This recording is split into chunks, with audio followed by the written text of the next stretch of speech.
ಭಾರತ ದೇಶ ಮಾತಿಗೂ ಕೂಡ ಅಂದ್ರೆ ಇನ್ನೊಂದು ಕಡೆ ಬ್ರಿಟಿಷರಿಂದ ಭಾರತ ದೇಶ ಸ್ವಾತಂತ್ರ್ಯ ನಡೀತಾ ಇತ್ತು. ಹೋರಾಟವನ್ನ ಮಾಡಿ ಹುತಾತ್ಮರಾಗಿರ್ತಕ್ಕಂಥದ್ದು ಸಂದರ್ಭ. ಆ ಸಂದರ್ಭದಲ್ಲಿ ಎಷ್ಟೊಂದು ಸಮಸ್ಯೆ ನೋಡಿ, ಸುತ್ತ ತಿರುಗಿದಾಗ ಪ್ರತಿಯೊಂದು ಕಡೆಯೂ ಕೂಡ ಸಮಸ್ಯೆಗಳ ಆಗ್ರಹ ಮುಂದೆ ಬರಬಾರದು.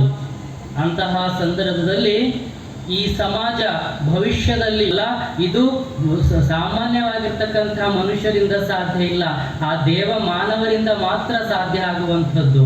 ಅಂತಹ ವಿಚಾರವನ್ನ ಬಾಬಾ ಸಾಹೇಬ್ ಅಂಬೇಡ್ಕರ್ ಅವರು ಹೊತ್ತಿರ್ತಕ್ಕಂಥದ್ದನ್ನ ನಾವು ನೋಡ್ತೇವೆ. ಕಾರ್ಮಿಕರಿಗೆ ಅಷ್ಟೇ ಅಲ್ಲ, ಬ್ರಾಹ್ಮಣ ಹಿಡಿದು ಒಂದು ಶೂದ್ರದವರೆಗೂ ಏನು ಲ್ಯಾಡರ್ ಟೈಪ್ ಆಫ್ ಸೊಸೈಟಿ, ಈ ಒಂದು ಸಮಾಜದಲ್ಲಿ ಎಲ್ಲರಿಗೂ ಕೂಡ ಸಮಾನತೆಯನ್ನು ಕೊಡಬೇಕು ಅನ್ನುವಂತಹ ದೃಷ್ಟಿಕೋನವನ್ನು ಇಟ್ಕೊಂಡು ಸಮಾಜದಲ್ಲಿ ಏನು ಮಾಡಿದ್ರು, ಈ ಒಂದು ಸಂವಿಧಾನವನ್ನ ಬಾಬಾ ಸಾಹೇಬ್ ಅಂಬೇಡ್ಕರ್ ಅವರು ತಂದಿರೋದನ್ನ ನಾವು ನೋಡ್ತೇವೆ. ಹಾಗಾದ್ರೆ ಬಾಬಾ ಸಾಹೇಬ್ ಅಂಬೇಡ್ಕರ್ ಅವರು ಕೇವಲ ಕೆಲವೊಂದು ಸಮುದಾಯಕ್ಕೆ ಸೀಮಿತ ಆಗಿದ್ರೆ, ಅವರು ಕೇವಲ ಕೆಲವೊಂದು ಸಮಾಜದ ಉದ್ಧಾರಕ್ಕಾಗಿ ಮಾತ್ರ ಅವರು ಸಂವಿಧಾನವನ್ನು ರಚನೆ ಮಾಡ್ತಿದ್ರು. ಆದರೆ ಮೇಲಿಂದ ಹಿಡಿದು ಅನೇಕ ಜನ ಹೇಳ್ತಾರೆ, ಈ ಜಾತಿ ಪದ್ಧತಿಯನ್ನು ತೆಗೆದುಕೊಂಡು ಬಂದಿರತಕ್ಕಂತಹ ನೀವು ಹುಟ್ಟಿನಲ್ಲಿಯೂ ಕೂಡ ಶ್ರೇಷ್ಠ ಕನಿಷ್ಠ ಅಂತ ಹೇಳಿದ್ದಾರೆ. ಯಾರಾದರೂ ಅವ್ರು ಹೇಳ್ತಾರೆ, ಹೊಲೆಯಲ್ಲದೆ ಲೋಕ ತಲೆಯಲ್ಲಿ ಹುಟ್ಟಲಿಕ್ಕೆ ಸಾಧ್ಯ ಇದೆಯೇ ಎನ್ನುವಂತಹ ಮಾತನ್ನ ಬಸವಣ್ಣನವರು ಹೇಳ್ತಾರೆ. ಹಾಗಾಗಿ ಈ ಒಂದು ಪ್ರಕೃತಿ ಕೂಡ ಒಂದೇ ತರ ಹುಟ್ಟಬೇಕಾಗಿರ್ತಕ್ಕಂಥದ್ದು. ಯಾರಾದ್ರೂ ತಲೆಯಲ್ಲಿ ಹುಟ್ಟುತ್ತಾರೆ ಅಂದ್ರೆ ಈ ಪ್ರಪಂಚದಲ್ಲಿ ಯಾರು ಕೂಡ ತಲೆಯಲ್ಲಿ ಹುಟ್ಟೋದಿಲ್ಲ. ಹುಟ್ಟೋದು ಎಲ್ಲರೂ ಕೂಡ ಹೊಲೆಯಿಂದೇ ಹುಟ್ಟಬೇಕಾಗುತ್ತೆ. ಅಲ್ಲಿಂದ ಹುಟ್ಟಿರ್ತಕ್ಕಂಥವರು ಕೂಡ ಗಂಡು ಮಾತ್ರ ಶ್ರೇಷ್ಠ, ಹೆಣ್ಣು ಮಾತ್ರ ಕನಿಷ್ಠ ಅನ್ನುವಂತಹ ಭಾವನೆ ಈ ಸಮಾಜದಲ್ಲಿ ಬುದ್ಧರ ಪೂರ್ವದಲ್ಲಿ ಹೆಣ್ಣು ಮಕ್ಕಳಿಗೆ ಯಾವ ಸಂಸ್ಕಾರವೂ ಕೂಡ ಇರಲಿಲ್ಲ.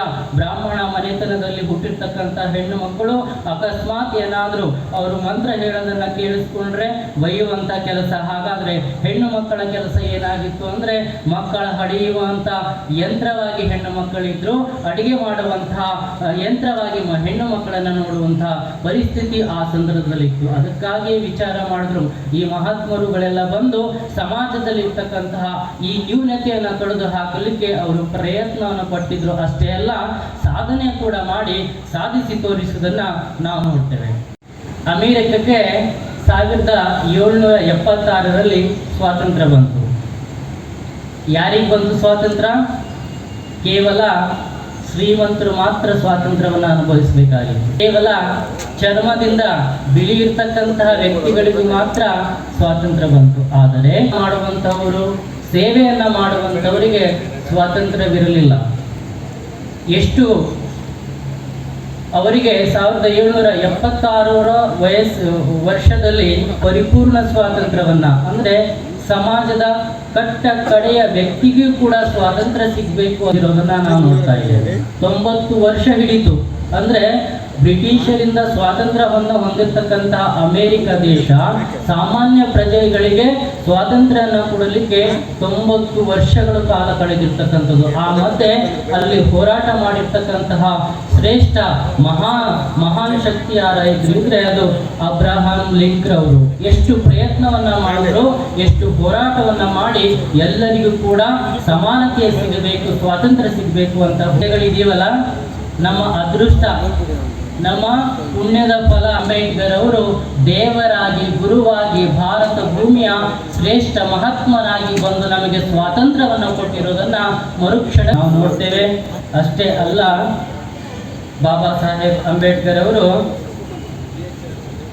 ಈ ಒಂದು ಸಮಾಜದಲ್ಲಿ ಕೇವಲ ಸಂವಿಧಾನ ಅಪಮಾನಗಳನ್ನು ಕೂಡ ಅವರು ಅನುಭವಿಸಿದರು.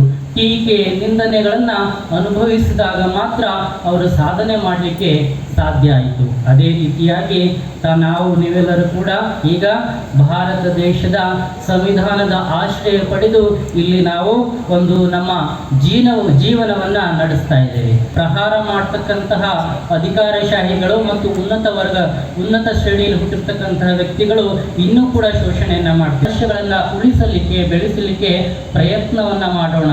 ಆ ಪ್ರಯತ್ನವನ್ನ ಯಾವತ್ತೂ ಕೂಡ ಸತ್ಯ ಇರ್ತಕ್ಕಂಥದ್ದು ಸಹಜವಾಗಿರ್ತಕ್ಕಂಥದ್ದು. ಅದಕ್ಕಾಗಿ ಒಂದು ಸಣ್ಣ ಕಥೆ ಹೇಳ್ತೀನಿ. ಹೀಗೆ ಏನು ಮಾಡಿದ್ರು ಅಂತಂದ್ರೆ, ಕಾಡಿನಿಂದ ನಾಡಿನವರೆಗೆ ಕಪ್ಪೆಗಳು ಪಿಕ್ನಿಕ್ ನ ಸ್ಟಾರ್ಟ್ ಮಾಡಿದ್ರಂತೆ. ತಾವೆಲ್ಲ ಹೋಗ್ತಿರಲ್ಲ ಪಿಕ್ನಿಕ್ ಟೂರ್ ಎಲ್ಲ ಹೋಗ್ತಿರಲ್ಲ, ಅದೇ ರೀತಿ ಕಾಡಿನಲ್ಲಿ ಶೈಕ್ಷಣಿಕ ಸಂಬಂಧಪಟ್ಟಿರ್ತಕ್ಕಂತಹ ಪುಸ್ತಕಗಳನ್ನಷ್ಟೇ ಓದಲಿಲ್ಲ ಅವರು. ಭಾರತ ದೇಶದಲ್ಲಿರ್ತಕ್ಕಂತಹ ಎಲ್ಲ ಸಮಾಜದಗಾಗಿಯೇ 12ನೇ ಶತಮಾನದಲ್ಲಿ ಏನು ಮಾಡಿದ್ರು, ವಿಶ್ವಸಿಸಬಾರದು ಅನ್ನುವಂತಹ ಉದ್ದೇಶದಿಂದ ಅಷ್ಟೊಂದು ಕಷ್ಟಪಟ್ಟು ನೋವು ಅಪಮಾನಗಳನ್ನು ಸಹನೆಯನ್ನು ಮಾಡಿಕೊಂಡು ಈ ಒಂದು ಜಾತಿಗೆ, ಒಂದು ಸಮುದಾಯಕ್ಕೆ, ಒಂದು ವರ್ಗಕ್ಕೆ ಸೀಮಿತರು ಅನ್ನುವಂತಹ ಒಂದು ಭಾವನೆ ಈ ಸಮಾಜದಲ್ಲಿ ಮೂಡ್ತಾ ಇದೆ. ಆದರೆ ವಿಚಾರ ಮಾಡಲಾರದೆ ನಮ್ಮ ದೇಶದ ಪ್ರಜೆಗಳು, ಎಲ್ಲರಲ್ಲ ಕೆಲವರು ನಿರ್ಧಾರಗಳನ್ನು ತೆಗೆದುಕೊಳ್ತಾರೆ. ಯಾಕೆ ಬಾಬಾ ಸಾಹೇಬ್ ಅಂಬೇಡ್ಕರ್ ಅವರು ಎಲ್ಲರ ಬಾಳಿನ ದೇವರು ಅಂತ ಹೇಳ್ತಾರೆ ಅಂದರೆ, ಅವರು ಒಂದು ಜಾತಿಗೆ, ಒಂದು ಸಮುದಾಯಕ್ಕೆ ಸೀಮಿತರಲ್ಲ. ಭಾರತ ದೇಶದಲ್ಲಿ ವಾಸ ಮಾಡುತ್ತಿರುವಂತಹ ಬರೀ ಮನುಷ್ಯರು ಅಲ್ಲ, ಭಾರತ ದೇಶದಲ್ಲಿ ವಾಸ ಮಾಡುತ್ತಿರುವಂತಹ ಸಕಲ ಜೀವರಾಶಿಗಳ ಸೊತ್ತು ಯಾರಾದರೂ ಇದ್ರೆ ಅದು ಬಾಬಾ ಸಾಹೇಬ್ ಅಂಬೇಡ್ಕರ್ ಅವರು. ಅವಾಗಲೇ ಮಾತಾಡ್ತಾ ಹೇಳಿದ್ರು, ಪ್ರಾಣಿ ಪಕ್ಷಿಗಳಿಗೂ ಕೂಡ ಸಂವಿಧಾನವನ್ನು ಕೊಟ್ಟರು, ಗಿಡ ಮರ ಪ್ರಕೃತಿಗಳಿಗೂ ಕೂಡ ಸಂವಿಧಾನವನ್ನು ಕೊಟ್ಟರು. ಹಾಗಾಗಿ ಬಾಬಾ ಸಾಹೇಬ್ ಅಂಬೇಡ್ಕರ್ ಅವರು ಈ ಭಾರತ ಭೂಮಿಯ ಒಂದು ಶ್ರೇಷ್ಠ ಮಹಾತ್ಮರು ಅನ್ನೋದಕ್ಕೆ ಇದು ಸಾಕ್ಷಿಯಾಗಿರ್ತಕ್ಕಂಥದ್ದು. ಅದಕ್ಕಾಗಿಯೇ ಅನೇಕ ಸರಿ ಹೇಳಿದ್ರು ಬಾಬಾ ಸಾಹೇಬ್ ಅಂಬೇಡ್ಕರ್ ಅವರು, ಅಧ್ಯಯನವನ್ನು ಮಾಡ್ರಿ ಅಂತ. ಅಧ್ಯಯನ ನಾವು ಎಲ್ಲಿಯವರೆಗೆ ಪುಸ್ತಕಗಳನ್ನು ಓದುವುದಿಲ್ಲವೋ, ಎಲ್ಲಿಯವರೆಗೆ ವಿಚಾರಗಳನ್ನು ಮಾಡುವುದಿಲ್ಲವೋ, ಅಲ್ಲಿಯವರೆಗೆ ನಾವು ನಮ್ಮ ಜೀವನದಲ್ಲಿ ಆಗಲಿ, ನಮ್ಮ ಒಂದು ರಾಷ್ಟ್ರಕ್ಕಾಗಲಿ ಒಂದು ಉತ್ತಮವಾಗಿರ್ತಕ್ಕಂಥ ಕೊಡುಗೆ ಕೊಡಲಿಕ್ಕೆ ಸಾಧ್ಯ ಆಗೋದಿಲ್ಲ.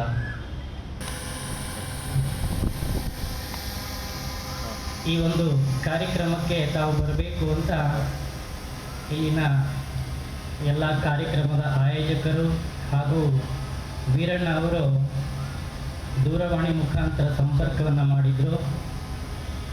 ಆದರೆ ಆ ಡೇಟ್ನಲ್ಲಿ ನಾನು ಊಟಿಯಲ್ಲಿ 4 ದಿವಸಗಳ ಒಂದು ಕಾರ್ಯಕ್ರಮದ ನಿಮಿತ್ತ ಊಟಿಯಲ್ಲಿ ಇದ್ದೆ. ನಂತರದ ಡೇಟನ್ನು ಕೊಟ್ಟು ಅವರು ಈ ಕಾರ್ಯಕ್ರಮಕ್ಕೆ ಬರಬೇಕು ಅಂತ ಹೇಳಿದಾಗ ತುಂಬ ಸಂತೋಷದಿಂದ ಈ ಕಾರ್ಯಕ್ರಮದಲ್ಲಿ ಬಂದಿದ್ದೇನೆ. ಮತ್ತು ಡಾಕ್ಟರ್ ಬಾಬಾ ಸಾಹೇಬ್ ಅಂಬೇಡ್ಕರ್ ಅವರ ವೈಚಾರಿಕ ಮತ್ತು ಇಂತಹ ವೈಜ್ಞಾನಿಕ ಕಾರ್ಯಕ್ರಮದಲ್ಲಿ ಭಾಗವಹಿಸಬೇಕಾದ್ರೆ ಅದು ನಮ್ಮ ಪುಣ್ಯದ ಪ್ರತಿಫಲವಾಗಿರಬೇಕು. ಅಂತಹ ಕಾರ್ಯಕ್ರಮದಲ್ಲಿ ನೀವೆಲ್ಲರೂ ಕೂಡ ಭಾಗವಹಿಸಿದ್ವಿ ಅನ್ನೋದು ದೊಡ್ಡ ವಿಚಾರ.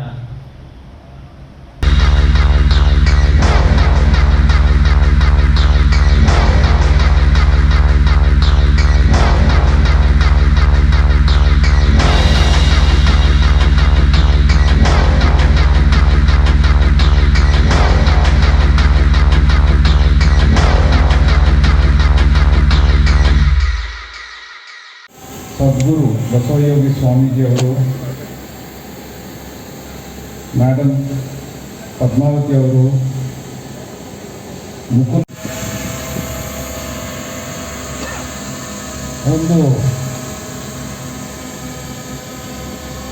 ಒಂದು ಕಷ್ಟ ಕಾಲದಲ್ಲಿ ಒಂದು ಕಷ್ಟದಿಂದ ಬಂದು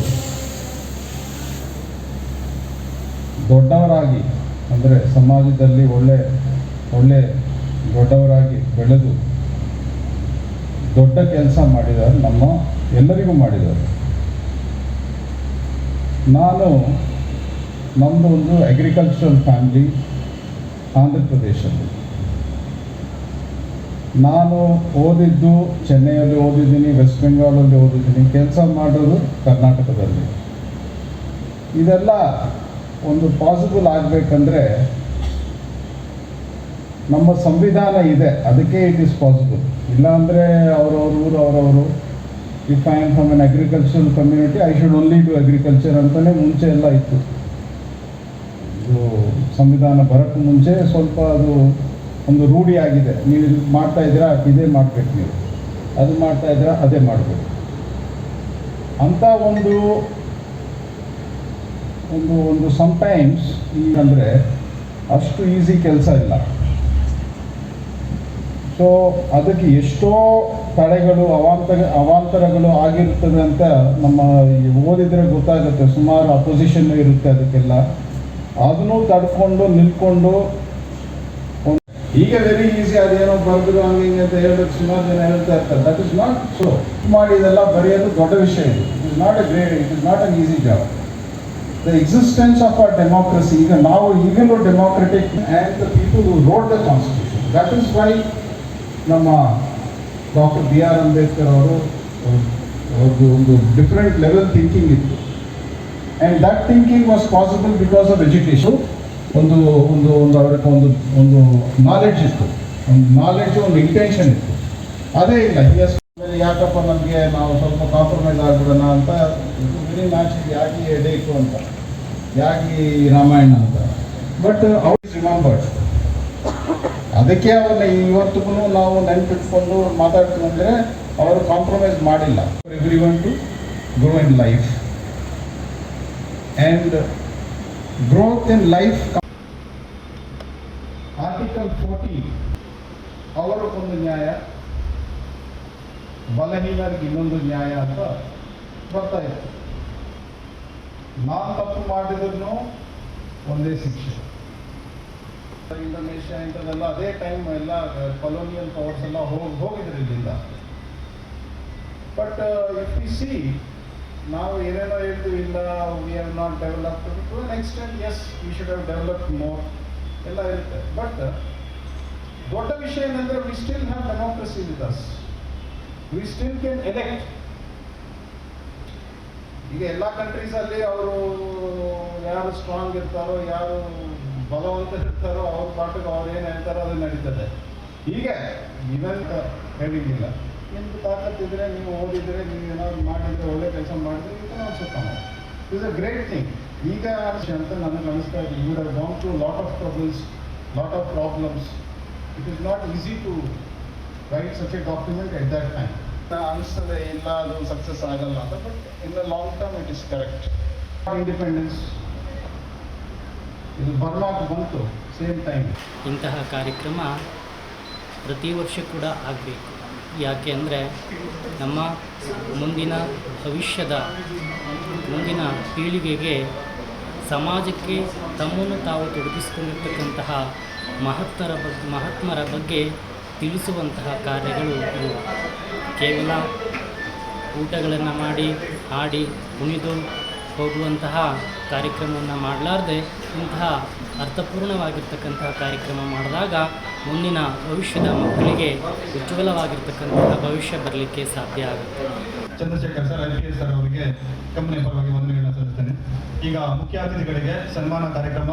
ಮೊದಲಿಗೆ the Mysuru electrical industries limited, Karnataka ರಾಜ್ಯ ಸರ್ಕಾರ ಉದ್ಯಮ ಇಂಧನ ಇಲಾಖೆ ಹಾಗೂ ಎಂಇಐ ಪರಿಶಿಷ್ಟ ಜಾತಿ ಮತ್ತು ಪರಿಶಿಷ್ಟ ವರ್ಗದ ನೌಕರರ ಕ್ಷೇಮಾಭಿವೃದ್ಧಿ ಸಂಘ ಎಂಇಐ ಕಾರ್ಖಾನೆ ಆವರಣ, ತುಮಕೂರು ರಸ್ತೆ, ಯಶವಂತಪುರ, ಬೆಂಗಳೂರು ಇವರ ಸಹಭಾಗಿತ್ವದಲ್ಲಿ ಸಂವಿಧಾನ ಶಿಲ್ಪಿ ಭಾರತ ರತ್ನ ಡಾಕ್ಟರ್ BR ಅಂಬೇಡ್ಕರ್ ಅವರ 134ನೇ ಜಯಂತ್ಯೋತ್ಸವ ಸಮಾರಂಭವನ್ನ ಅದ್ದೂರಿಯಾಗಿ ಆಚರಿಸಲಾಯಿತು.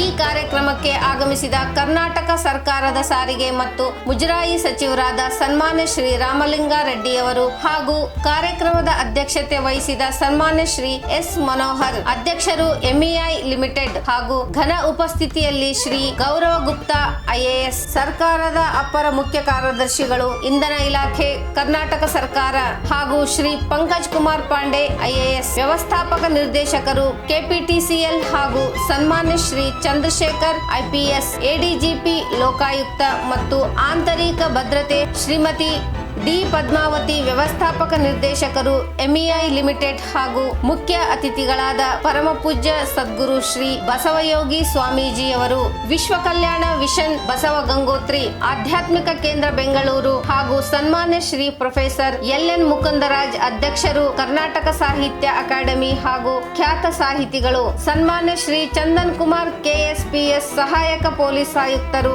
ಹಾಗೂ MEI ಅಧ್ಯಕ್ಷರು, ವ್ಯವಸ್ಥಾಪಕ ನಿರ್ದೇಶಕರು ಮತ್ತು ಎಲ್ಲಾ ಅಧಿಕಾರಿ ವರ್ಗದವರು ಮತ್ತು ನೌಕರರ ಸಮ್ಮುಖದಲ್ಲಿ ಡಾಕ್ಟರ್ BR ಅಂಬೇಡ್ಕರ್ ಜಯಂತ್ಯೋತ್ಸವವನ್ನು ಆಚರಿಸಲಾಯಿತು ಹಾಗೂ ವಿಶೇಷವಾಗಿ ಕರ್ನಾಟಕ ಅಂಧರ ಕ್ಷೇಮಾಭಿವೃದ್ಧಿ ಸಂಘ ಶೇಷಾದ್ರಿಪುರಂ ಶಾಲಾ ಮಕ್ಕಳಿಗೆ ಸ್ಕೂಲ್ ಬ್ಯಾಗ್ಗಳನ್ನು ಸಹಾಯ ಹಸ್ತ ಮಾಡಲಾಯಿತು.